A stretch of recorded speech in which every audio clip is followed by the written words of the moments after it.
Menarik ini ketika kita mencoba membaca bayang-bayang Jokowi jelang Kongres PDI. Mas Andika tadi mungkin bisa melanjutkan pertanyaan menggantung mengenai agenda politik Pak Jokowi. Betulkah masih dalam mode cooling down atau sebenarnya di balik cooling down ini sudah menyiapkan sejumlah rencana besar di baliknya? Karena sepertinya Pak Jokowi cukup dalam perjalanan ini cukup banyak sering memberikan kejutan begitu dari langkah-langkahnya. Pak Jokowi ini kan politisi yang sennya ke kiri beloknya ke kanan kadang-kadang gitu ya. Jadi memang karakteristik pertempuran politik Pak Jokowi ini bukan di depan layar ya, tapi di belakang layar. Dan memang itu tadi seperti Mas Andi sampaikan, hanya Pak Jokowi yang tahu ya strategi-strategi yang beliau siapkan.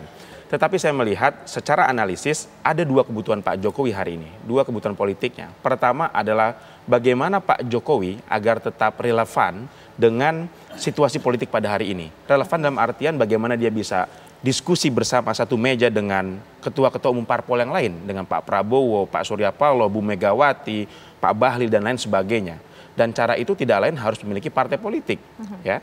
Dan menurut saya termasuk yang berpandangan untuk memiliki partai politik bagi seorang Jokowi tidak harus membuat parpol baru, karena ini cost-nya luar biasa, waktunya luar biasa. Pak Prabowo butuh 16 tahun untuk membesarkan Partai Gerindra.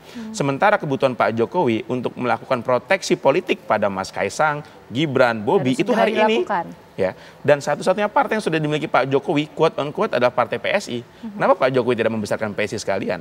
Ya, menggunakan tangan Mas Kaisang sebagai ketua umumnya dan Pak Jokowi hadir di situ.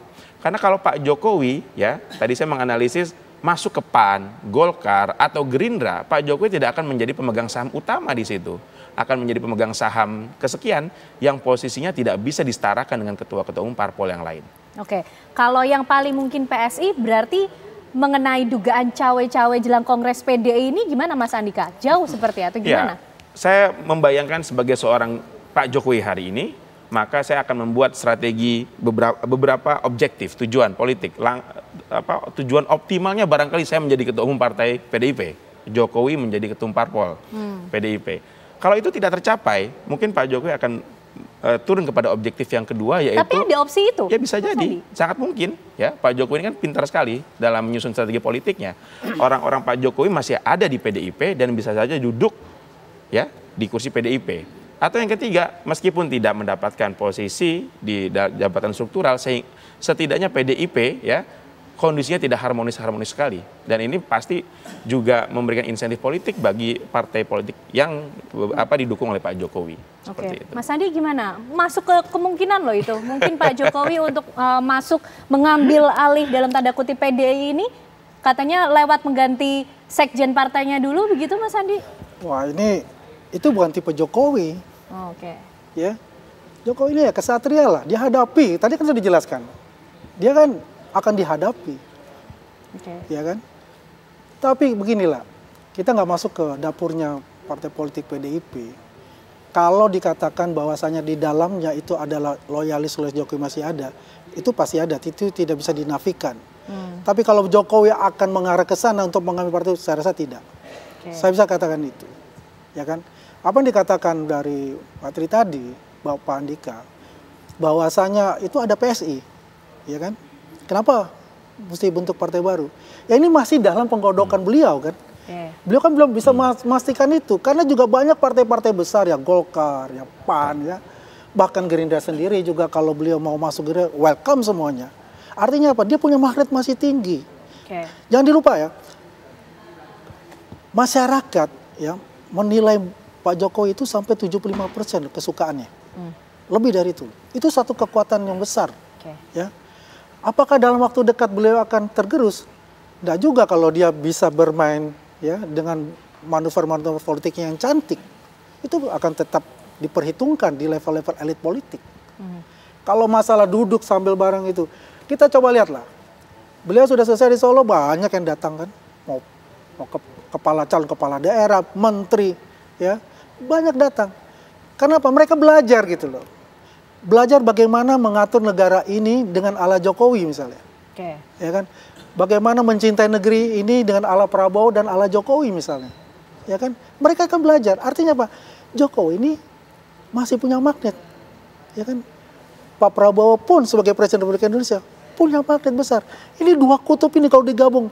Indonesia ini 2045 itu sebelum 2045 kita sudah sejahtera. Tapi paling tidak Mas Andi sampai hari ini meyakini bahwa dengan magnet dan kekuatan yang dimiliki Pak Jokowi tidaklah untuk mengambil alih PDI? Tidak, saya rasa. Karena begini, biar bagaimanapun juga PDIP, dia tahulah kan dia sudah dipecat dari PDIP. Apapun yang terjadi di dalam PDIP itu sendiri itu biarlah PDIP dan kader-kadernya yang mengetahui itu. Saya melihatnya agak begini Mbak ya. Ini kan Pak Jokowi dan PDIP ini kan pernah satu rumah, pernah satu dapur. Tentu kalau pernah satu dapur pasti tahu belakang-belakangnya gitu ya.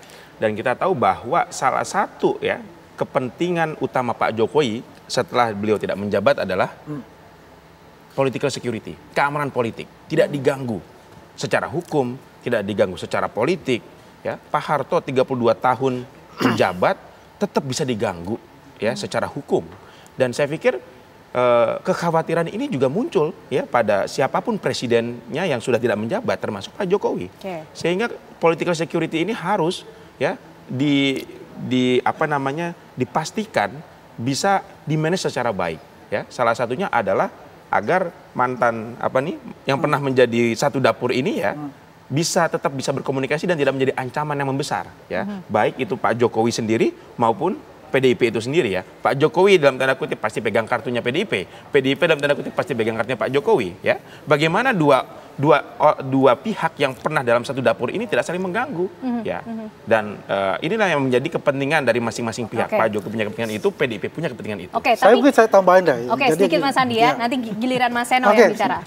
Baik Mas Seno dulu. Mas Seno ini gimana nih? Kita bicara soal ancaman, mungkinkah juga PDI sudah menyiapkan langkah mitigasi, membaca atau mempersiapkan diri atas begitu banyak kemungkinan yang bisa dilakukan oleh seorang Jokowi? Ya, yang pasti konsolidasi kita lakukan terus. Hari ini kita menerima banyak sekali video dari pengurus partai di akar rumput, simpatisan, teman-teman yang bersipati pada PDI Perjuangan untuk siap menjaga kedaulatan partai. Ini di berbagai daerah video-video itu ramai dibuat. Bukan apa, tapi saya menyayangkan juga kalau kemudian seakan-akan ini kan Pak Jokowi ini playing victim gitu loh.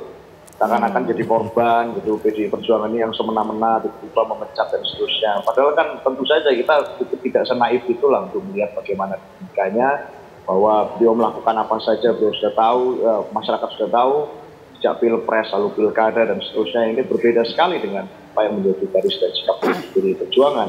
Sehingga tentu pemecatan itu bukan tanpa alasan, pemecatan itu bukan tanpa dasar, pemecatan itu bukan karena kami baper, tapi memang karena ada alasan yang mendasari itu. Dan saya rasa tidak perlu dibangun suatu banding logika yang memainkan playing victim. Tapi memang ini adalah satu konsekuensi saat seseorang melakukan sesuatu ya harus menghadapi tanggung jawab atas konsekuensi dari tindakan tersebut. Nah, oleh karena itu tentu kami mempersiapkan terus langkah-langkah konsolidasi. Kita semuanya berstatus siaga satu, kita berwaspada terhadap apa yang terjadi, dan kami ingin mengamankan Kongres agar tidak perlu cawe-cawe oleh pihak eksternal yang sudah bukan lagi keluarga besar PDI Perjuangan. Siapapun orangnya, kami akan menjaga kedaulatan partai. Jadi itu yang kami lakukan, sambil tentu saja mekanisme hukum kami lakukan, kami laporkan spanduk-spanduk provokatif yang tersebar di Bogor, di Jakarta, di ring-ring penting di berbagai kota ini kita laporkan. Karena buat kami sudah sesuai dengan asas hukum, sudah taat prosedur, dan saya rasa itu tindakan pengecut pemasangan provokasi spanduk itu. Artinya bisa dipastikan bahwa sampai detik ini kondisi di dalam partai atau PDI Perjuangan sendiri ini solid, tidak terbelah, begitu ya Mas Seno? Solid. Ya, kita lihat sendiri dari apa yang menjadi simbol ya pada saat sanksi pemecatan 27 kader pasca pilkada dan pilpres. Itu yang mengumumkan adalah Ketua Bidang Kehormatan Pak Komarudin Watubun, dibersamai oleh seluruh ketua DPD partai dari setiap daerah. Ada Pak Said Abdullah di sana, ada Pak Bambang Pacul, ada Pak Oli Dondo Kambe. Maka semua orang di PDI Perjuangan solid untuk bicara tentang apa itu menegakkan kedaulatan partai. Kita semua menjaga Kongres. Konsolidasi terus dilakukan menjelang Kongres PDI, termasuk kita juga akan nantikan bagaimana agenda dan juga langkah dari seorang Jokowi. Terima kasih Mas Seno Bagatskoro, terima kasih Mas Andi Aswan, Mas Tri Andika sudah bergabung malam hari ini di Apa Kabar Indonesia Malam. Sukses selalu semuanya.